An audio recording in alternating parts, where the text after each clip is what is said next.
Open the glove box. Remove the damper arm.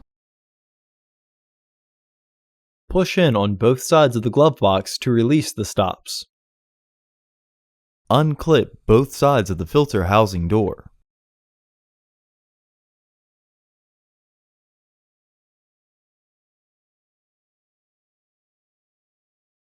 Remove the old filter from the housing and clean out any debris inside.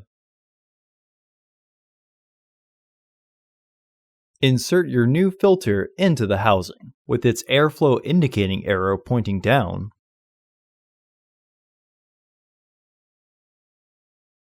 Reclip the housing door. Partially close the glove box to re-engage the stops.